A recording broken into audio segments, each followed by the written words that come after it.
There's a change coming to San Diego County. Expansion of the existing law for criteria by which someone can be held for a psychiatric hold. Sometimes lay people call it a 5150. The behavioral health treatment reform was signed by Governor Gavin Newsom in late 2023, giving counties the ability to make the adjustments by 2026. Starting this year, more people in San Diego County who need behavioral health help may be involuntarily held for evaluation, treatment, and possible conservatorship. You might be wondering, what does conservatorship mean? That they don't have the capacity to make a decision for themselves that's in their best interest for their health and well-being at that moment in time. The change in the law is fairly straightforward. Historically, we use the term grave disability for someone who couldn't meet their needs for food, clothing, and shelter. The new expansion of the definition includes unable to care for your own personal safety as well as your medical needs, but also specifically calls out substance misuse disorders as well and alcoholism.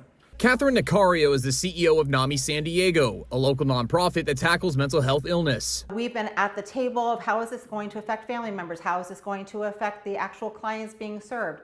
Jewish Family Services have been providing tons of training for our law enforcement and hospital partners here in the community. She tells me they were involved along with others from law enforcement and other partners in the county's year-long implementation of the reform. Newsom's office says this can be a tool to help address the homelessness crisis. Locally, Nicole tells me there's a conscious effort to not unfairly paint the unhoused with a broad brush. And completely linking mental health and behavioral health concerns as all people who are experiencing homelessness have that condition, because that's absolutely not the truth. NAMI San Diego's CEO tells me some people do have those conditions. We want to make sure that we are not unduly and unfairly going into communities of color, vulnerable populations, where there's more of a higher visibility due to lack of access to services. San Diego County estimates with the new changes, they'll see an increase of around 1,500 more 3-day involuntary holds than previous years. While they'll be operating under new guidelines, they plan to make sure it's only used when needed.